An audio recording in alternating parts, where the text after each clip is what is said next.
There was once a Tibetan master named Milarepa, and just after his death, his disciples found a note inscribed. So they read the note, and the note said, "Nearby there's a boulder. Look underneath the boulder, and you're going to find a pile of gold." So the disciples went, looked underneath the boulder, they found a bag, they opened up the bag, they found a bundle of shit. And they found another note written. They read the note, and the note said, "If you fools actually believed that I value gold more than anything else in the creation, then you're all the inheritors of my shit." There's a great virtue in the quality of a non-possessive mind. Think about it. It's not just a question of individual life. All the wars that have ever happened in the whole history of humanity come from this basic quality of man's possessive tendencies of the mind. And that's really a very ancient tendency. In a way, it's a very ancient inheritance. The biologists say that every animal on the planet has what's called the territorial imperative, which means it has a natural desire for self-preservation, and part of the desire for self-preservation is to be territorial about things. So you know when the cat comes and rubs itself across your leg, you think it's a very affectionate gesture, and at times it is. It is. But actually, one thing that the cat is doing is that he's marking his pheromones on you. He's saying that you are my property. You belong to me. And in many different ways, all the different forms of life have the same territorial imperative. So to me, it's not a coincidence that this possessive tendency of the mind has become such a common phenomena in human experience. Now, why should that be a problem? It's a very common sense question. What's the problem with being possessive? Why can't I just live my life being fueled by greed, unfulfilled desires, lust for power, an ambitious mindset? Well, just let's be reasonable. Everything in existence, the circumstances are constantly in a state of change. Now think about it. How are you to be truly in communion with existence? How are you to be truly at ease with existence unless you have a mind which is flexible and capable of adapting and adjusting itself according to changing circumstances? That is not possible through a possessive mind. A possessive mind by nature wants to create fixed boundaries, a certain shell of comfort around yourself, giving you the illusion of being well protected in life. And yes, that illusion works. It works to a certain extent. But the field of life is so unpredictable that sooner or later it is bound to shatter all of our expectations. Life really has no obligation to bend its ways according to our desires.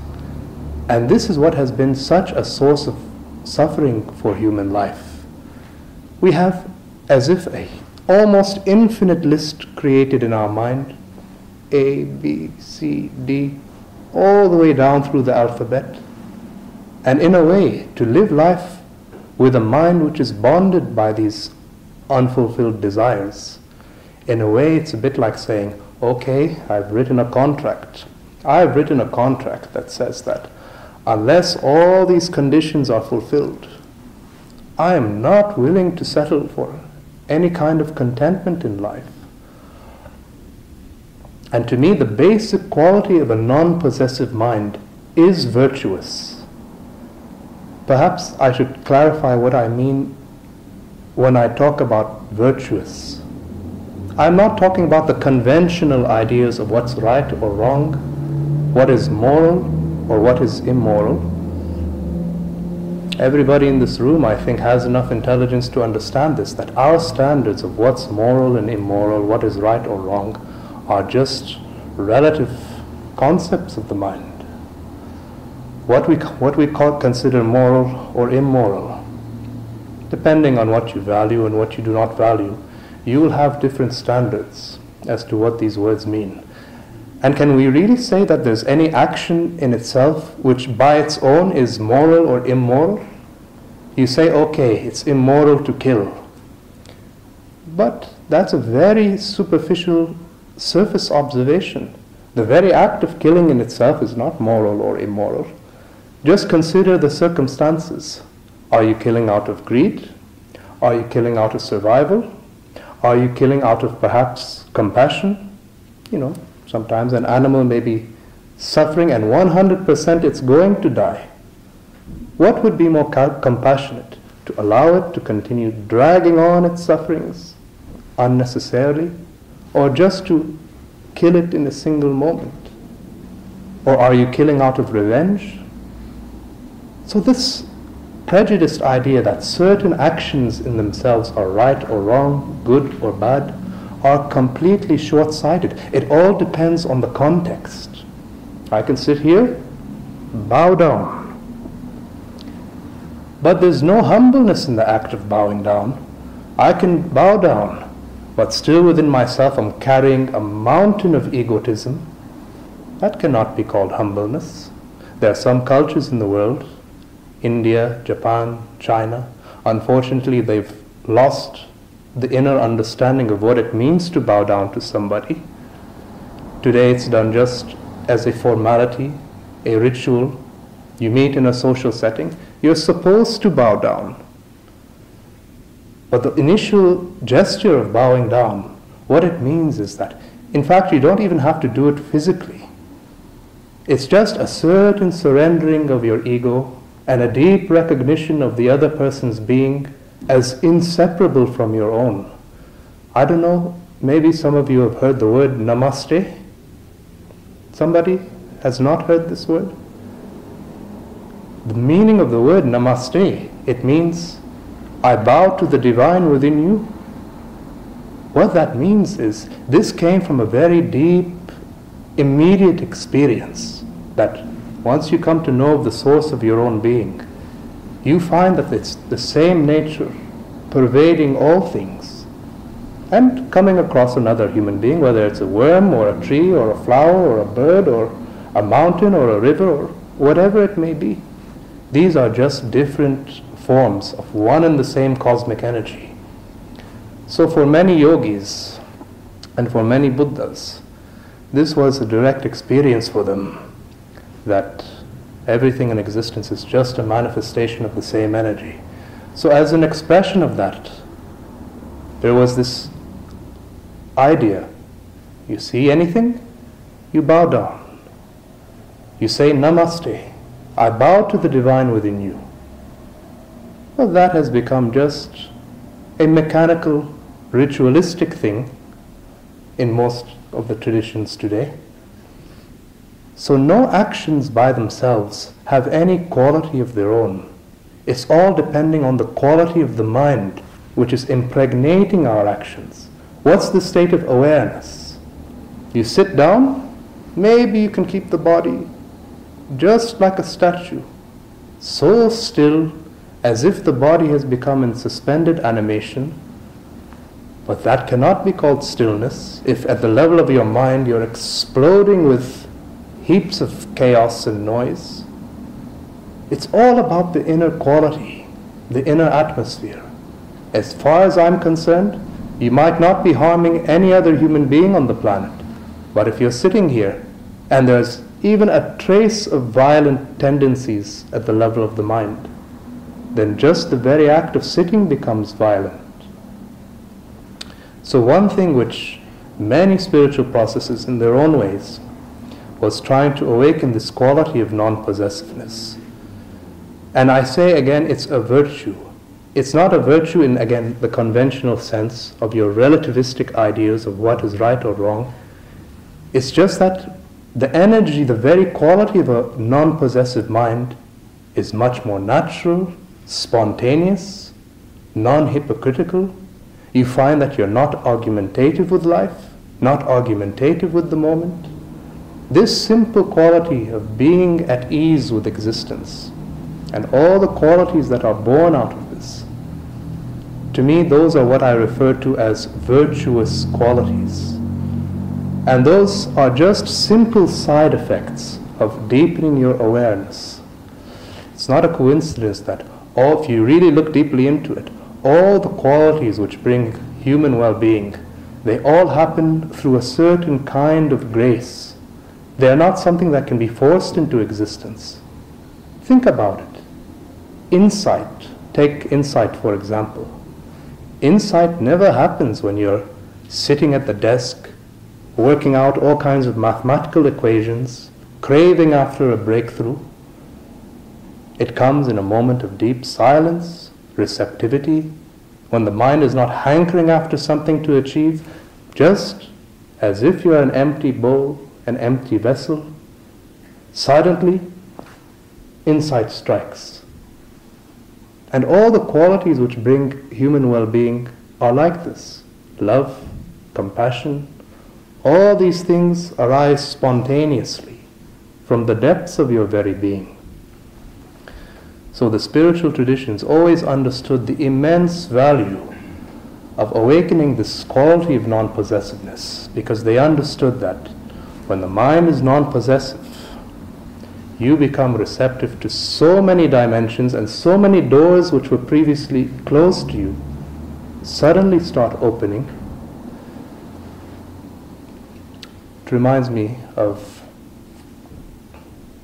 there was a swords master who came once back home, and to his surprise he found that one of his most dearest beloved servants had slept with his wife. Just walked in the bedroom, saw them doing their business. He said, "Are you enjoying yourself?" Servant started shivering with fear. Swordsman said, "Okay, don't mind my presence. Don't let me disturb you. Just continue your business. Once you're done, meet me outside." So the servant was panicking like crazy, because this is a very well-known swords master. He's fought in so many wars and battles in the battlefield. He became totally struck with panic. He came out to see the swordsman. The swordsman told him, "You've been my beloved servant for all these years. In ordinary circumstances, what I would do is, I'll just chop your head in a single moment. But because I have some trace of affection for you, I'll give you a chance to survive. You're going to have to fight with me in a duel to the death." The servant said, "Oh my God, I don't think I'll ever stand a chance. You're an enormous, well-recognized swords master. I'm just a poor servant. Just, if you have some compassion, give me a little bit of time. I'm going to go speak to my yoga master and see what advice he has to give." So he went, he saw the yoga master, told him about the situation. The master said, "Okay, listen very closely. Don't you have any fancy ideas that you're going to be able to survive this. It's out of the question. He's going to slaughter you just like one kills a fly. But one thing that I can tell you, this is my only suggestion. Take it 100% guaranteed that you're going to be killed. But why not, since this is going to be your last few moments on the earth, why not treat these moments as if they're your first and your last moment, and just be so immersed into it, give it everything you've got, and see what happens." The the servant thought, okay, maybe this guy has a point. So he went back, met the swords master as they had agreed. He picked up the sword. The sword was so heavy, but anyway, with all his might, he picked up the sword, got ready for the fight, and then they started the duel. Now you have to understand his situation. For him, this is a life or death kind of situation. A life or death encounter. For him, there is no such thing as tomorrow. Tomorrow does not exist. Think about it. What would the quality of your experience be as if this is both the first and the last moment at once? What kind of freshness would it give to you? What kind of intensity of involvement would it give to you? That was the state of the servant. So he started fighting, and the way that he was fighting, even the swords master was so stunned, because the swords master is familiar with fighting other swords masters who know something about the art of swordsmanship, the tactics, the military strategies. But this guy was following no strategy, just doing anything randomly here and there. He didn't know how to respond. And his intensity was of such involvement, as if he was a raving lion. He started fighting, kept on walking back and back. So surprised, suddenly the servant came with the sword to his neck. He said, "What do you say now? Can you accept defeat?" So the swords master said, "Yes, I accept the defeat."